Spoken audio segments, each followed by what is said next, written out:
دنیا میں کامیابی اس کو ملے گی جو اسباب اختیار کرے گا. تبھی تو آج گوروں دنیا کے لحاظ سے غیر مسلم زیادہ کامیاب ہیں, کیونکہ دنیا کے لحاظ سے بہرحال انہوں نے کامیابی کے اسباب ہم سے زیادہ اختیار کیے, اس لیے اللہ نے ان کو نواز دیا دنیا میں. تو یاد رکھیں اسی طرح آخرت کی کامیابی ان لوگوں کو ملے گی جو آخرت میں کامیابی کے وہ طریقے اختیار کریں گے جو اللہ اس کے رسول نے بیان کیے, جن کو آخرت کے اسباب کہا جاتا ہے. اور وہ آخرت کے اسباب کیا ہیں جو میں نے آیت پڑھی, وَذَرُوا ظَاهِرَ الْإِثْمِ وَبَاطِنَهُ, یہ پوری تمہید اس آیت کو سمجھانے کے لیے میں نے پڑھی ہے. یہ جو پوری تمہید میں نے اتنا لمبا بیان کیا نا, یہ صرف اس آیت کو سمجھانے کے لیے کہ اللہ نے بتایا ہے کہ جہنم کی آگ سے وہ بچے گا اور جنت میں وہ جائے گا جو فرائض و واجبات پورے کرے اور کبیرہ گناہوں سے بچے. وہ یہ اصول اور ضابطہ ہے. کبھی کبھار اللہ ان اصولوں کے خلاف کسی کو ویسے ہی بخش دیتے ہیں یا چھوٹی سی نیکی کام آ جاتی ہے. جیسے حدیث میں آتا ہے کہ ایک شخص نے پیاسے کتے کو پانی پلایا, اللہ کو اس پہ ترس آیا, اللہ نے بخش دیا. یہ قانون نہیں ہے, یہ ضابطہ نہیں ہے, یہ ایک اللہ کی قدرت ہے. جو جیسے حضرت مریم کو بغیر شوہر کے اولاد مل گئی, ابراہیم علیہ السلام آگ میں جل کے بھی بچ گئے, تو یہ ایسا ایک واقعہ ہے. ہم اس قسم کی حدیثوں سے استدلال کر کے گناہ پہ جری ہوتے ہیں کہ یار وہ ایک آدمی نے کتے کو پانی پلایا تھا, اس کے اللہ نے سارے گناہ بخش دیے, تو میں تو صبح پوری سبیل کھول کے بیٹھا ہوا ہوں, میں تو صبح شام کتے کے مالک کو بھی پانی پلا رہا ہوتا ہوں. اب جو بہنوں کی وراثت کم بخت کھا کے بیٹھا ہوا ہے اس کو نہیں دیکھتا کہ اصول یہ ہے کہ اللہ نے فرمایا کہ جو کسی کا مال کھاتا ہے, قانون قرآن میں الگ بیان کیا ہے, اللہ کی قدرت اور رحمت کے واقعات الگ سے بیان کیے ہیں. قانون کو فالو کرنا ہے ہم نے, جو الگ سے قدرت کے واقعات اور معجزے ہیں اور جو کرامتیں ہیں وہ اصول نہیں ہیں, وہ کرائٹیریا نہیں ہے, وہ معیار نہیں ہے. اصول اور ضابطے جو ہے وہ قرآن کی وہ آیات ہیں جن میں اللہ نے اصول اور ضابطے بیان کیے ہیں. زندگی ان اصولوں کو سامنے رکھ کے گزارنی ہے. زندگی معجزوں کو, کرامتوں کو اور اللہ کی رحمت کے جو استثنائی واقعات ہیں ان کو سامنے رکھ کے نہیں گزارنی ہے. کاش یہ بات کسی طرح سے کھوپڑی میں بیٹھ جائے ہم سب کی. جس کو دیکھو وہ سمجھتا ہے رمضان میں بخشا جاؤں گا, میں بالکل رمضان میں نیٹ کلین ہو جاؤں گا, چاہے اس کا عید کے دن فلم دیکھنے کا پروگرام ہو, چاہے وہ انٹرنیٹ پر بےہودہ چیزیں دیکھ رہا ہو, لیکن وہ کتوں کو پانی پلا کے خوش ہو رہا ہوگا. ساری رات بیٹھ کے انٹرنیٹ پہ بےہودہ فلمیں دیکھے گا, صبح 2 کتوں کو روٹی ڈال دے گا اور حدیث سنائے گا کہ جی وہ ایک کتے کو بخش دیا تھا تو میں تو 6 کتوں کو پانی پلا چکا ہوں اب تک. تو بھائی یہ اصول تھوڑی ہے, تو ایک واقعہ ہے اللہ کی رحمت کا. قانون قرآن میں دیکھو بار بار, یہ جو میں نے آیت پڑھی اس میں اللہ نے یہ قانون بیان کیا ہے. ان الذین یکسبون الاثم, اللہ فرماتے ہیں یقیناً, قاعدہ یہی یقیناً انا کے ساتھ بیان کیا جا رہا ہے, جو لوگ گناہ کما رہے ہیں سیجزون, بہت بڑی دھمکی, ان قریب ان کو بدلہ دیا جانے والا ہے. اس خوش فہمی میں نہ رکھنا, نہ رہنا کہ 2 کتوں کو پانی پلا دیا تو جیسے اس کو بخش دیا تھا تو میں بھی بخش دوں گا. میں قانون نہیں ہے میرا, وہ قدرت ہے, وہ قدرت ہے, تاکہ تم یقینی طور پر جہنم کے فتوے لوگوں پہ نہ لگاؤ. ایسا بھی ہو جاتا ہے, اللہ ایسے بھی بخش دیتا ہے, بعض دفعہ ہوتا ہے بھائی, اصول نہیں ہے یہ. صحیح مسلم کی حدیث ہے, آپ صلی اللہ علیہ وسلم نے فرمایا اس امت میں بہت سے نمازی, بہت سے روزے دار بھی جہنم میں جائیں گے. تو صرف نماز پڑھ لینا بھی کافی نہیں ہے, صرف روزے رکھ لینا بھی کافی نہیں ہے. حدیث میں بڑی وعیدیں ہیں وراثت کھانے پر, یتیموں کا مال کھانے پر. کھا رہے ہیں, جھوٹ بول رہے ہیں. جھوٹ کتنا بڑا جرم ہے. آپ صلی اللہ علیہ وسلم سے کسی صحابی نے پوچھا یا رسول اللہ مسلمان سے فلاں گناہ ہو سکتا ہے؟ فرمایا نہیں. فرمایا ہاں ہو سکتا ہے. یا رسول اللہ فلاں گناہ ہو سکتا ہے؟ فرمایا ہو سکتا ہے, کبھی شیطان غالب آ جاتا ہے. یا رسول اللہ مسلمان جھوٹ بول سکتا ہے؟ آپ نے فرمایا نہیں, جھوٹ نہیں بول سکتا. صبح و شام جھوٹ چل رہا ہے, باپ سے الگ جھوٹ, بیوی سے الگ جھوٹ, دفتر میں باس سے الگ جھوٹ, کسٹمر سے الگ جھوٹ. 27ویں رات کو سمجھتے ہیں بخشش ہو جائے گی, لازمی ہو جائے گی. رو رو کے اللہ سے دعائیں مانگیں گے, اے اللہ معاف کر دے, آج 27ویں رات ہے تو بخشا جائیں گے. بھائی اصول یہ نہیں ہے. 27ویں رات میں بھی, لیلۃ القدر میں بھی اسی کی بخشش ہوگی جو رو کر اللہ سے اپنے گناہ معاف کروا لے اور آئندہ اللہ سے گناہ نہ کرنے کا عہد کر لے. قانون یہ ہے کہ 27ویں میں بھی اسی کی بخشش ہوگی. اگر رمضان میں میرے بھائی سب کی ہی بخشش ہو جاتی تو نبی صلی اللہ علیہ وسلم نے روزہ رکھ کے جو غیبت کرنے والی عورتیں تھیں ان کے بارے میں یہ کیوں فرمایا کہ تمہارا روزہ ہی نہیں ہے؟ کچھ عورتوں نے روزہ رکھا, نبی صلی اللہ علیہ وسلم کے پاس آئی, آپ نے فرمایا تمہارا روزہ نہیں ہے. قے کی تو ان سے جو ہے نا گوشت کے لوتھڑے نکلے, وہ حیران کہ ہم نے تو گوشت کھایا نہیں ہے. آپ نے فرمایا تم نے مسلمان کی غیبت نہیں کی تھی؟ انہوں نے کہا ہاں. فرمایا یہ وہی گوشت ہے. اگر صرف رمضان کے روزے یا صرف رمضان کا, اب تو روزے رکھنا بھی ضروری نہیں ہے, اور یاد رکھیں کورونا وائرس میں روزہ چھوڑنا جائز نہیں ہے. تراویح کے بارے میں تو علماء کی رائے چل رہی ہے, کراؤڈ سے پھیلتا ہے, روزہ چھوڑنے کی قطعاً کوئی گنجائش نہیں ہے.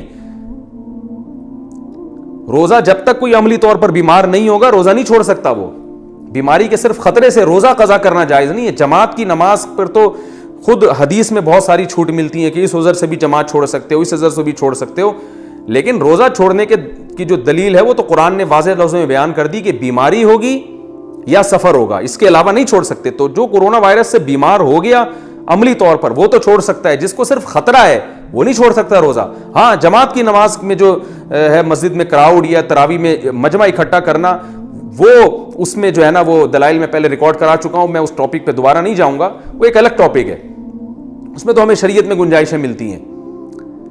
تو ہم یہ سمجھتے ہیں کہ دنیا کے معاملے میں ہم اسباب کو اختیار کیے بغیر نتیجہ حاصل نہیں کر سکتے, لیکن آخرت میں جو اللہ نے آخرت میں نجات کے جو اسباب رکھے ہیں وہ بغیر اختیار کیے ہم جنت میں چلے جائیں گے.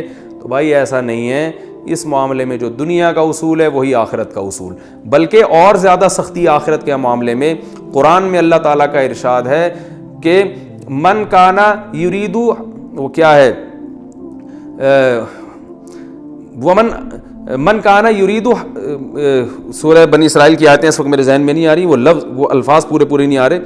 آگے من کانا یرید العاجلہ, فرمایا جو اس دنیا کا ارادہ کرتا ہے نا, دنیا کی کوشش کرتا ہے, عجلنا لہو فیہا ما نشاء لمن نرید, تو جتنی دنیا وہ چاہتا ہے اتنی نہیں, جتنی ہم چاہیں گے اس کو دیں گے, اور دیں گے بھی اس کو جس کے بارے میں ہمارا ارادہ ہوگا. بسا اوقات دنیا میں آپ سبب اختیار کرتے ہیں وہ پھر بھی سبب ضائع ہو جاتا ہے, لیکن آخرت کے بارے میں اللہ نے کیا فرمایا کہ ومن اراد الآخرہ, جو آخرت کا سبب اختیار کرے گا تو اللہ فرماتے ہیں اولئک کان سعیہم مشکورا, ان کو لازمی اس کا نتیجہ ہم دیں گے, لازمی اجر ملے گا. تو میرے بھائی آخرت دنیا کے معاملے میں تو بڑے ڈیڑھ ہوشیار بنے ہوئے ہیں.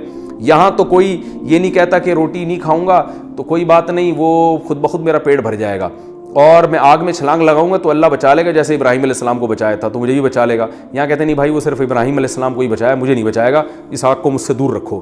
لیکن آخرت کے معاملے میں جہاں بات آتی ہے تو وہاں ہم کہتے ہیں یار میں نہ بہنوں کی وراثت ادا کروں گا, نہ میں داڑھی رکھوں گا, نہ میں فرض نماز کی پابندی کروں گا, نہ میں والدین کے ساتھ حسن سلوک کروں گا, نہ میں بیوی بچوں کے حقوق ادا کروں گا, میں کتا خرید کے اس کو پانی پلاؤں گا روزانہ. تو فلاں صحابی کے بارے میں, فلاں شخص کے بارے میں حدیث میں آتا ہے اس نے کتے کو پانی پلایا تھا, جنت میں گیا تھا, تو میں 6 کتوں کو پانی پلاؤں گا, میں تو 6 دفعہ جنت میں جاؤں گا. تو بھائی جیسے آپ دنیا کے معاملے میں ایک ابراہیم علیہ السلام کے واقعے سے استدلال کر کے آگ کے قریب کبھی بھی نہیں جاتے, تو ایسے یاد رکھو حدیث میں جو اس طرح کے کچھ واقعات آتے ہیں, فلاں کے ساتھ اللہ کی رحمت کا یہ معاملہ ہوا, تو ان واقعات سے استدلال کر کے آپ اپنے اوپر اس کو بھی فٹ نہیں کر سکتے, کیونکہ دنیا میں جو اصول اور ضابطے اللہ نے کامیابی کے رکھے ہیں, دنیا میں کامیابی کے لیے انہی اصول کو فالو کرنا پڑے گا. بالکل یاد رکھیں, اسی طرح آخرت میں کامیابی کے لیے بھی آخرت میں کامیابی کے جو اصول اللہ نے لکھے ہیں بتائے ہیں ان کو فالو کرنا پڑے گا. یہ وظیفوں سے مسئلہ حل نہیں ہوگا. ابھی لوگ یہ بھی بہت پوچھتے ہیں کہ کورونا وائرس میں ہم کون سا وظیفہ پڑھیں. بھائی گناہ چھوڑو, آپ دنیا کے اسباب بھی اختیار کریں کہ کراؤڈ میں نہیں جانا, اور جو بھی اسباب جو ڈاکٹر بیان کر رہے ہیں وہ دنیا کے اسباب ہیں, اور جو علماء بیان کر رہے ہیں وہ سب دنیا کے اسباب ہیں. لیکن علماء دنیا کے ساتھ ساتھ آخرت کے اسباب بھی بیان کرتے ہیں. آخرت کے اسباب یعنی کورونا وائرس کے جو دینی اسباب ہیں وہ کیا ہیں؟ رسول اللہ صلی اللہ علیہ وسلم نے فرمایا جب کسی قوم میں بے حیائی آتی ہے تو ایسی ایسی وبائیں آئیں گی کہ تمہارے باپ دادا نے کبھی سنی بھی نہیں ہوگی. تو کورونا کی وبا سے اگر اجتماعی سطح پہ بچنا چاہتے ہیں تو اجتماعی سطح پہ بے حیائی سے بھی توبہ کرنی پڑے گی. وہ کرنے کے لیے تیار نہیں ہے. صبح شام فون آ رہے ہیں ادھر کوئی وظیفہ بتا دیں, کوئی وظیفہ بتا دیں, کوئی ابے تو چھوڑ دے, ایک گناہ تو چھوڑ دو بھائی. تم 100 گناہ تمہاری زندگی میں ہے تو اس وبا کی وجہ سے ایک سے تو توبہ کر لینا. اے اللہ میں یہ 100 گناہ کرتا ہوں, ان میں سے ایک کو اپنی لسٹ سے زندگی سے نکال رہا ہوں, شاید اللہ کچھ رحم کر لے. گناہ ایک بھی چھوڑنے کے لیے تیار نہیں ہے. وظیفوں پہ زور لگایا ہوا ہے, ہر کام میں وظیفہ چاہیے ان کو. میں وظیفوں کا منکر نہیں ہوں, لیکن یاد رکھو کہ جو چیز جس چیز کا سبب ہوتی ہے نا, اس سبب کو ہٹانا پڑے گا آپ کو. جب تک وہ سبب زندگی سے دور نہیں کرو گے وہ مصیبت نہیں ٹل سکتی, اور اگر ٹل بھی جائے گی تو اس سے بڑی مصیبت کا پیش خیمہ ہوگی. کیونکہ فرعون پر جب مصیبتیں آئیں تو مصیبتیں ٹلی ہیں. فرعون اس خوش فہمی میں مبتلا ہو گئے کہ ہم نے تو توبہ بھی نہیں کی, موسیٰ علیہ السلام پر ایمان بھی نہیں لے کر آئے, اور پھر بھی اللہ نے مینڈکوں کا عذاب بھی ہم سے دور کر دیا, جوؤں کا عذاب بھی دور کر دیا. وہ اس خوش فہمی میں تھے کہ اب ہمیں توبہ کی ضرورت نہیں ہے, مصیبت تو ویسے ہی ٹل گئی. ان بیچاروں کو یہ نہیں پتا تھا کہ بھائی یہ جو مصیبت ٹلی ہے نا, یہ بڑی مصیبت میں ڈالنے کے لیے. اب تجھے سمندر میں پانی میں غرق کیا جائے گا, اس کے بعد یہ چھوٹے موٹے عذابوں کی تجھے ضرورت ہی نہیں رہے گی. تو یاد رکھو, وبا تو آتی ہیں چلی جاتی ہیں, وبائیں ہمیشہ سے آتی رہی ہیں, اللہ کرے یہ بھی چلی جائے, جلدی چلی جائے. ہم کمزور ہیں, ہم اللہ کی سزا کا جو ہے وہ برداشت نہیں کر سکتے, ہم کمزور ہیں. لیکن یاد رکھو, اگر ہمیں توبہ کی توفیق نہیں ملی تو وبا سے ہلاک ہوں یا نہ ہوں, اس سے بڑی مصیبت میں اللہ ہمیں مبتلا کر دے گا. اور اگر ہمیں توبہ کی توفیق مل گئی, پھر بے شک اس وبا میں ہم ہلاک ہو بھی جاتے ہیں, شہادت کا بھی اجر ملے گا, اور اصل کامیابی تو آخرت کی کامیابی ہے. تو پھر مرنا ہمارے لیے بچنے سے زیادہ قیمتی ہے. تو یاد رکھیں, جس طرح دنیا میں سبب اختیار کرنا پڑتا ہے کامیابی کے لیے, اسی طرح آخرت کی کامیابی کے لیے بھی میرے بھائی آخرت کا سبب اختیار کرنا پڑے گا, اور وہ ہے گناہوں سے بچنا. لوط علیہ السلام کی قوم پہ عذاب اس لیے نہیں آیا کہ وہ تہجد نہیں پڑھتی تھی, وہ اشراق نہیں پڑھتی تھی, یا لا الہ الا انت سبحانک انی کنت من الظالمین کی تسبیح نہیں پڑھتی تھی, بلکہ اس پر ایک گناہ تھا. وہ کیا گناہ تھا اس قوم میں؟ لڑکوں سے بدکاری. تو لوط علیہ السلام نے ان سے یہ نہیں کہا کہ تم فلاں وظیفہ پڑھ لو, فلاں 27ویں رات میں جاگ لینا, سب معاف ہو جائے گا. انہوں نے کہا سب کچھ کرنا پڑے گا بعد میں, پہلے یہ جو لڑکوں سے بدفعلی والا گناہ ہے اس کو چھوڑو. وہ قوم اس کے لیے تیار نہیں تھی. شعیب علیہ السلام نے اپنی قوم کو یہ نہیں سمجھایا کہ لیلۃ القدر آئے گی تو فلاں عبادت کر لینا تو اگلے پچھلے سارے معاف ہو جائیں گے. شعیب علیہ السلام نے سمجھایا کہ سب سے پہلے جو ناپ تول میں کمی ہے نا, یہ چھوڑو, یہ نہیں چھوڑو گے تو اللہ کا عذاب آئے گا. اور آیا, ناپ تول میں کمی نہیں چھوڑی, کسٹمر کو ٹھگنا نہیں چھوڑا, عذاب آیا, وہ قوم ہلاک ہوئی ہے. کسی قوم میں شرک تھا, کسی قوم میں ناپ تول میں کمی تھی, کسی قوم میں لڑکوں سے بدفعلی تھی. آج جتنی پچھلی قوموں میں گناہ تھے, آج ہم میں سارے گناہ موجود ہیں. لڑکوں سے بدفعلی بھی ہے, زنا بھی ہے, ماں باپ کو بنی اسرائیل میں جرم کیا تھا, ماں باپ کے ساتھ بدسلوکی, اس کو قرآن نے بیان کیا ہے. تو یہ سارے جرائم آج ہو رہے ہیں. لیکن ہمارا یہ پروگرام ہے کہ فلاں رات میں یہ کر لیں گے تو سارے اگلے پچھلے معاف, ہر چیز میں اگلے پچھلے سارے گناہ معاف ہو رہے ہیں. آپ کہہ سکتے ہیں نبی صلی اللہ علیہ وسلم نے تو خود فرمایا جو لیلۃ القدر کی عبادت کرتا ہے اس کے اگلے پچھلے سارے گناہ معاف ہوتے ہیں. اور بھائی یہ صحابہ سے فرمایا ہے جو گناہوں سے توبہ کر چکے تھے. جب انسان گناہوں سے توبہ کرتا ہے پھر بھی لاشعوری میں ایسی غلطیاں ہو رہی ہوتی ہیں جو اس کو پتہ نہیں ہوتی, اللہ کی نظر میں وہ بڑی ہوتی ہیں, ہم اس کو چھوٹا سمجھ رہے ہوتے ہیں. تو اللہ کے نبی نے خوشخبریاں دے دیں, بھائی اگر ایسی کوئی غلطی ہوگی لیلۃ القدر میں عبادت سے وہ بھی معاف ہو جائے گی. تو یہ صحابہ اس کے مخاطب ہیں جو گناہوں سے بچا کرتے تھے, اور گناہ ہو جاتا تو رو رو کے اللہ کو منایا کرتے تھے. یہ وہ لوگ مخاطب ہیں جو بہنوں کی وراثت دبا کے نہیں بیٹھے ہوئے تھے, جو بیوی کے حقوق ادا کرتے تھے, اولاد کے حقوق ادا کرتے تھے, والدین کے حقوق ادا کیا کرتے تھے, صدقات و خیرات کیا کرتے تھے. ان کو بتایا گیا ہے کہ تم جب رمضان کے روزے رکھو گے اور رات کی تراویح اور عبادت کرو گے اور صدقات و خیرات کرو گے تو اور اونچے درجات ہو جائیں گے. اور ان بشری تقاضوں کی وجہ سے بعض دفعہ انسان کتنا ہی نیک ہو پھر بھی اس سے گناہ ہو جاتے ہیں, پتہ ہی نہیں چلتا اس کو. بعض دفعہ پتہ چلتا ہے لیکن وہ اس لیول کی توبہ نہیں کرتا جس لیول کی توبہ کرنی چاہیے. تو کوئی بات نہیں, 27ویں رات میں سب معاف ہو جائے گا. تو یہ ان لوگوں کے لیے, ہم جیسے بدماشوں کے لیے تھوڑی ہے. یہ کتنے لوگ کم بخت وراثت نہیں دے رہے, عمرہ کرنے جا رہے ہیں بہن کے پیسوں سے اور وہاں جا کے گناہ معاف کروا رہے ہیں. شب برات پر میسج آنا شروع ہو جاتے ہیں میرے پاس کہ میں نے کچھ کیا سنا ہو, کچھ غلطی کی ہو تو معاف کر دیں. تو میں پہلے تو اپنے دوستوں سے مزاح کیا کرتا تھا, میں ان سے کہتا تھا ٹھیک ہے 500 روپے دے دو معاف کر دوں گا. تو میں صاحب کیوں 500 کیوں دے دیں, میں نے کہا فری پکڑ کی معافی کا کیا تھا تو ایک وہ ہے گروپ میں بھیج دو, میں سے سب معاف کر دیں, یہ کیا معافی ہے. تو میں ویسے ہی ان سے مزاح کرتا تھا. تو آج ایسے ہی معافی مانگی جا رہی ہے, بہن کی وراثت دے نہیں رہے, بہن سے بول رہے ہوتے ہیں حج پہ جانے سے پہلے کوئی کچھ میں نے کیا کہا سنا ہو تو بہن معاف کر دینا. وہ بہن بھی بیچاری کیا کرے گی, معافی کرے گی وہ. ارے بھائی تو اس کے پیسے دے پھر معافی مانگ کے, اب تک جو میں نے اتنی تاخیر کی یہ پیسے پکڑو, یہ وراثت پکڑو, یہ طارق روڈ کی 4 دکانیں پکڑو, اور سسٹر میں نے جو 10 سال سے آپ کو وراثت نہیں دی دبا کے بیٹھا ہوں, میں معافی چاہتا ہوں اور آئندہ ایسی غلطی نہیں کروں گا. یہ اپنی پراپرٹی پکڑے, پھر ہے یہ معافی, پھر مزہ آئے گا. ابا اماں کو ستاتے رہتے ہیں, بد کلامی کرتے ہیں. قرآن نے کیا حکم دیا؟ وَاخْفِضْ لَهُمَا جَنَاحَ الذُّلِّ مِنَ الرَّحْمَةِ, فرمائے رحمت سے اپنے ذلت کے بازوؤں کو جھکانے ان کے سامنے. چیخنا, چلانا, بدتمیزی کرنا, گھروں میں چیخو پکار ہو رہی ہے باپ کے سامنے, ماں کے سامنے. عورت شوہر کی ناشکری ہے, شوہر سے اگر زیادتی ہوتی ہے اس کے احسانات تو دیکھو. اینٹ کا جواب پتھر سے دے رہی ہیں آج کل عورتیں اپنے شوہر کے سامنے. میں مانتا ہوں بڑے ظالم بھی ہوتے ہیں, لیکن سارے ظالم تو نہیں ہوتے نا. میجورٹی تو ہمارے ہاں صحیح آدمیوں کی ہے, کچھ ہوتے ہیں خراب ہوتے ہیں, میجورٹی کی بات ہو رہی ہے. اب اگر اس نے کبھی سخت لفظ بات کر لی, کبھی کچھ غصے میں الٹے سیدھے الفاظ بول دیے, وہ بھائی گھر اس نے لے کے دیا ہوا ہے, گیس بجلی کا بل وہ دے رہا ہے, بچوں کی فیسیں وہ اٹھا رہا ہے, خانسامہ بنا ہوا ہے, سارا دن محنت کر رہا ہے, تمہیں تحفظ ملا. تم جو ان بچوں کو پال رہی ہو, خدا کی قسم مرد کا سایہ ہے. اگر یہ مرد کا سایہ نہ ہوتا ان بچوں کو اتنی عزت کے ساتھ نہیں پال سکتی تھی. اتنے احسانات کے باوجود, اتنے احسانات کے ساتھ اگر کبھی اس سے زیادتی ہو جاتی ہے تو برداشت کر لو. نہیں برداشت ہو رہا, ہر بات کا جواب, ہر بات شکایتیں, میرا میاں ایسا, میرا میاں ایسا, میرا میاں, سارے محلے میں بدنام کر کے رکھا ہوا ہے. اور اسی طرح معاملہ عورت کے ساتھ ہے. کتنے لوگ ہیں بیسک حقوق ادا نہیں کر رہے, بیویاں کما کے ان کمبختوں کو کھلا رہی ہیں, اور وہ جناب عمرے پہ جا رہے, اپنی آمدن ساری لگا رہے ہیں کہ جو ہے نا وہ صدقات و خیرات کر رہے ہیں, اور پتہ نہیں کیا کر رہے ہیں, جو پہلے اللہ نے جن کا بنیادی بیسک حق بیان کیا ہے بیوی بچوں کا, اپنے ماں باپ کا, وہ ادا نہیں کر رہے. ایسی شکایتیں آتی ہیں کہ جی انہوں نے اپنے آپ کو دین کی خدمت کے لیے وقف کر دیا, بچوں کا پتہ ہی نہیں کون بچہ کہاں بیٹھا ہے, وہ فلم دیکھ رہا ہے سین میں گھر میں بیٹھ کے, یا وہ جناب باہر چرسیوں ہیروئنچیوں کے ساتھ بیٹھ رہا ہے. مائیں بیچاری بچوں کی فکر کر رہی ہیں اور وہ تربیت کی فکر کر رہی ہیں, کہہ رہی ہیں ہمارے میاں 24 گھنٹے تبلیغ میں ہوتے ہیں, 24 گھنٹے ساری دنیا کو ہر وقت بیٹھے کے پکڑ کے نا کچھ نصیحت کر رہے ہوتے ہیں. گھر میں بچوں کو ٹائم دینے کے لیے تیار ہی نہیں ہے, 1 منٹ کے لیے نہیں گھر میں بچوں کے پاس آ کے بیٹھتے. تو سب سے پہلا حق تو اپنے بیوی بچوں کا ہے. قوا انفسکم واہلیکم نارا, اللہ نے فرمایا سب سے پہلے اپنے آپ کو, پھر اپنے گھر والوں کو جہنم کی آگ سے بچاؤ.